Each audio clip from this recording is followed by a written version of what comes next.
This is Michelle, and you're listening to Words with Michelle, the podcast, a show where I sit down and have conversations with influencers on a range of topics, anything from natural hair, employment, discrimination, food, relationships, and everything in between. So sit back, relax, and enjoy. If you want to send me an email, hit me up at michelle@wordsmichelle.com.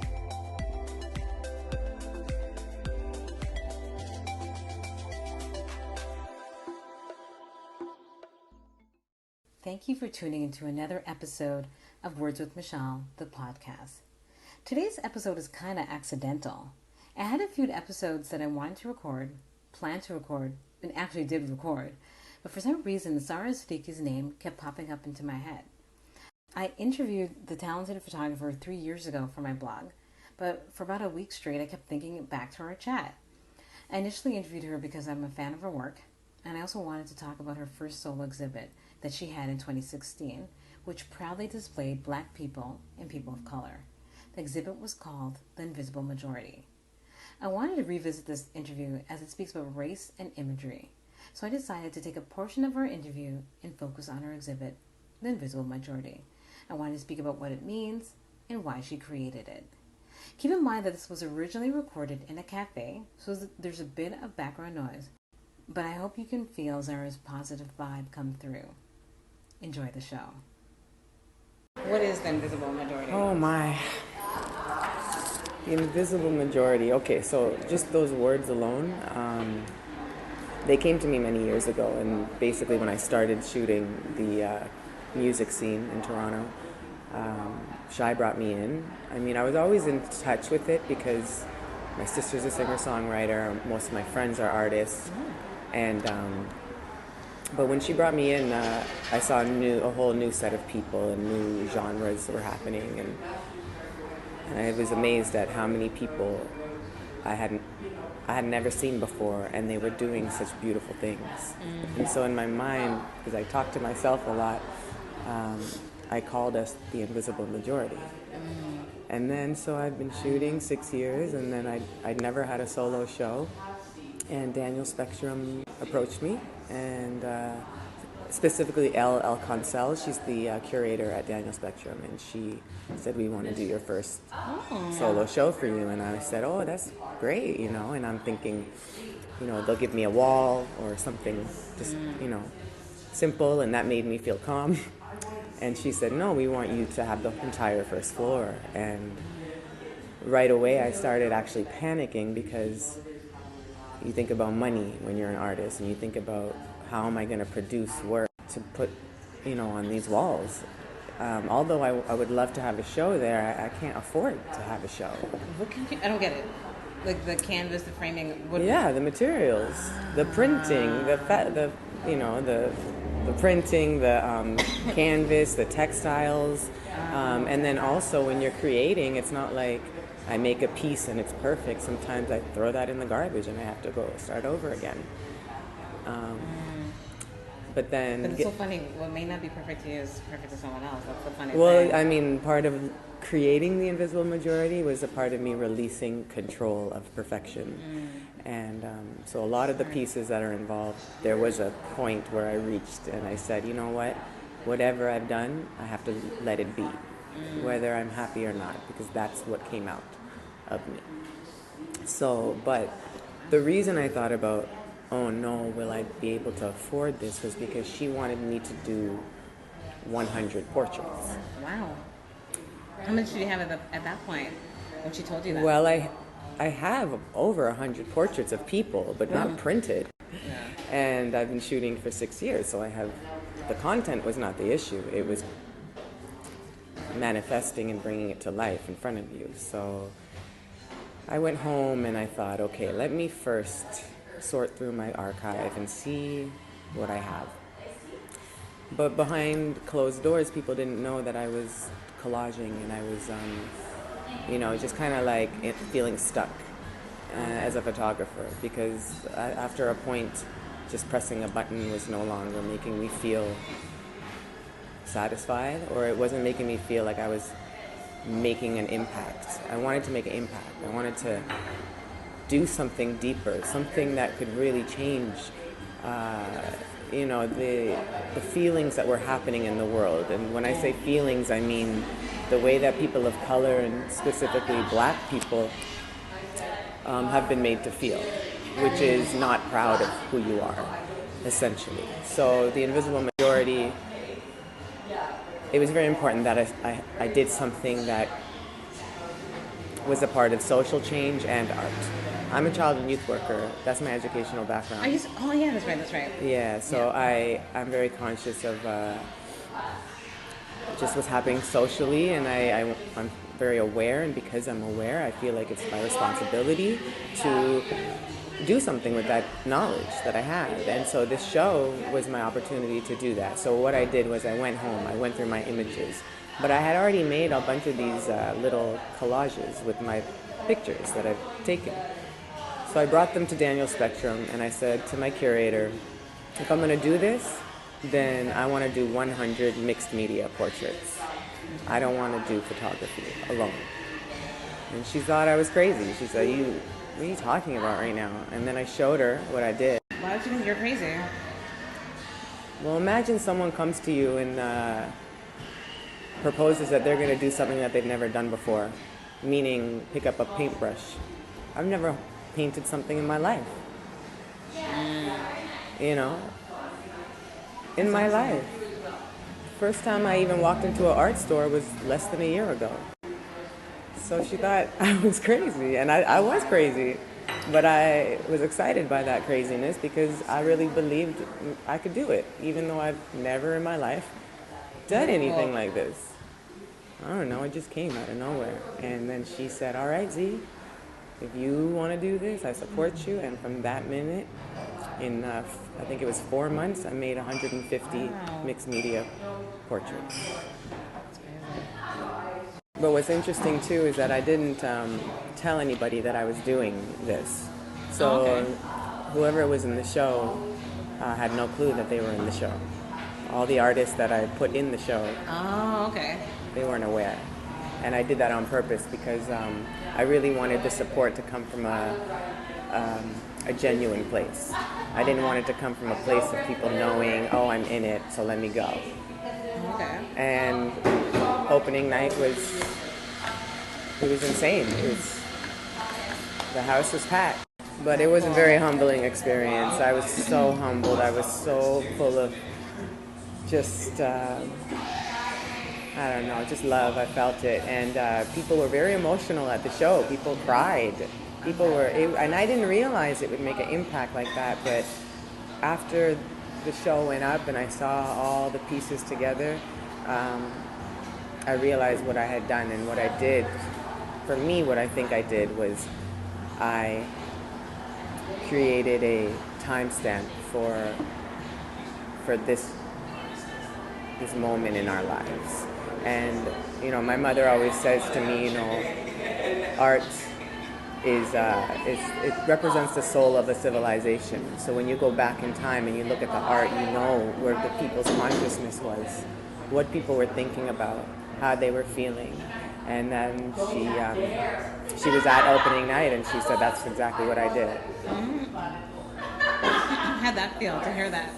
Your mom say that? Oh, I mean, my mother, if she tells me that I've grown in a way or like I've become spiritually conscious, it's the biggest compliment because she is my teacher. She's my ultimate teacher. Wow.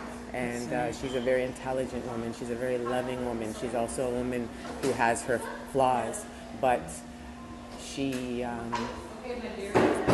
the one thing through and through, no matter what, is she preaches peace and mindfulness. And that's why I shoot the way I do. It's from a mindful place. It's from seeing your light and knowing that, and basically putting your light on, letting people know who you are because you deserve it. Just because you're alive.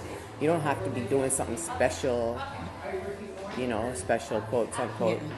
I just feel like I really value and I really honor and appreciate the existence of melanated beings and the beauty that we bring to the world. Even this coffee shop, look, we in this shop. Look around you. And look at, if a camera was to pan through this room and then stop over us, I mean, I kind of feel nice. I feel like we add something very beautiful. But someone else might walk in here and be like, oh, what are they doing here?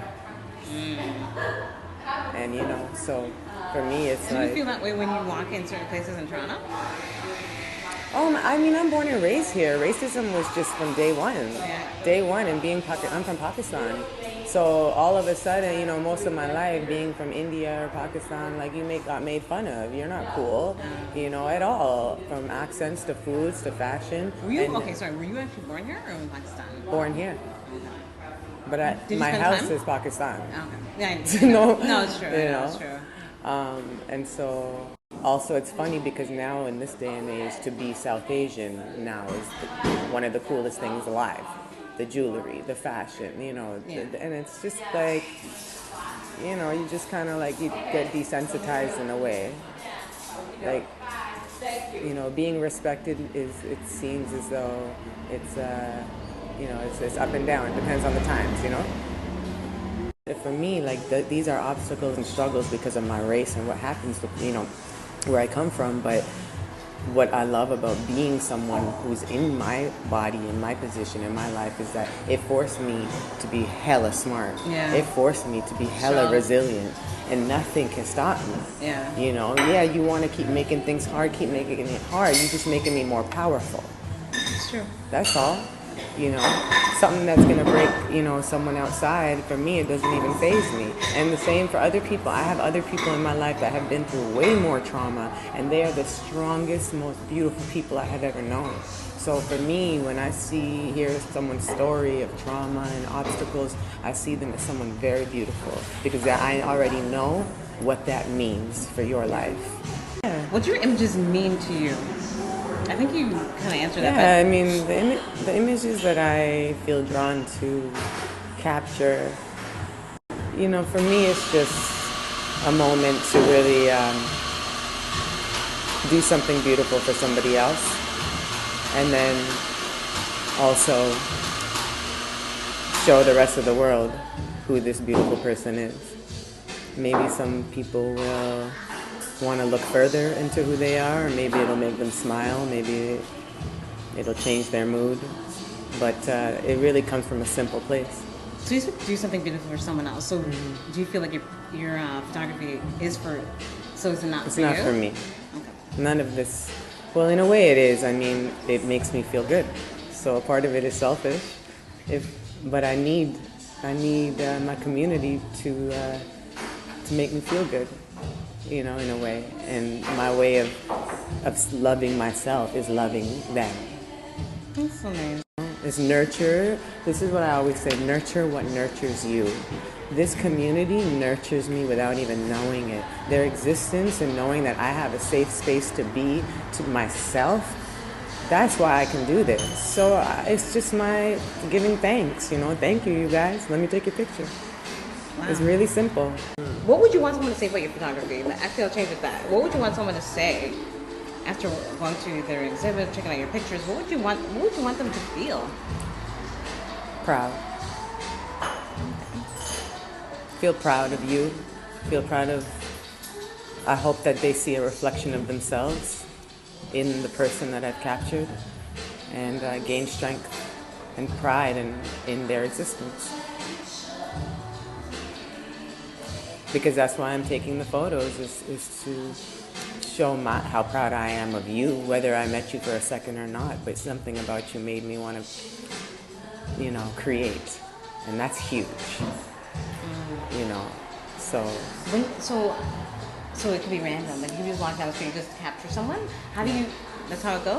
Sometimes. Okay. I'll be at someone's barbecue, and you know, you meet people, you start talking, and then all of a sudden I'll just be talking to someone and I'll say, may I take your photo? And they say, awesome. Okay. Nice. I try to engage before I pull out a camera, you know, because I also want to respect that space. It's not like, to just pull out a camera and start shooting, I think can be, I don't know. I just kind of don't really like that method. Because for me, like, feeling safe is so important in the world. So then, like, I kind of want to create a safe space as well. If I'm asking for you to be in front of my camera, that's a vulnerable place to be in. So I really appreciate it. I respect that. Well, now I'm in front of the camera a lot too, and it makes me very nervous. It's not natural. You look very natural in your pictures. Well, thank God, because people aren't making me do anything that's just look at the camera, you know? Like, the reason I'm even in front of the camera professionally is because of representation. So for me, I realized being from Pakistan, being queer, being, in the arts, I never had anyone like me to look to. And I had a lot of trouble in life, and it probably would have saved me a lot to have someone who kind of looked like me to look up to. And so because I'm a child and youth worker, because I'm an artist, because I look the way that I do, I think, again, it's a kind of a responsibility for me to be there for you, the young girls, you know? And every time people even hear that I'm Pakistani, it's like I see a switch go off, like, oh, I get West Indian all day long. Oh, I may have thought that, but then I tried. You see? Yeah. But in the rest of the world, I get treated very different because I get passed for West Indian. And when I say, no, I'm from Pakistan, they're like, oh, wow. And there's intrigue and there's questions, and I've just opened someone's mind. So representation is everything, and I'm definitely going to speak from a place of pride, from a place of, yes, we are not all the same, but yet we are. Those are my people. Don't get it twisted. The ones you want to make fun of, the ones in the saris and the bindis and the ones with the accents, and that's my people. I'm the same as them. My mother speaks a different language to me. Understand something. I am, so it's like, it's very important to me because of going through bullying for being Pakistani, that I am, that can't happen anymore. And there's other younger girls going through it. So I have to do this work. I love what Zahra just said. That's why I do this work. So selfless. I was so honored, so incredibly honored to have met Zahra 3 years ago. Like I said at the beginning, I'm a fan of her work, but I really appreciated the fact that she has made a point to display beautiful black and brown faces in her art. Representation matters. Thanks for speaking with me, Zahra, and allowing me to share your work again. And thank you for listening to the latest episode of Words with Michelle, the podcast. A reminder, you can listen to and subscribe to my podcast on iTunes, Spotify, Stitcher, iHeartRadio, and Google Play. You can also follow me on Instagram and Twitter at WordsWMichelle, or check out my latest blog entry at wordswithmichelle.com. Thanks again for listening. Bye.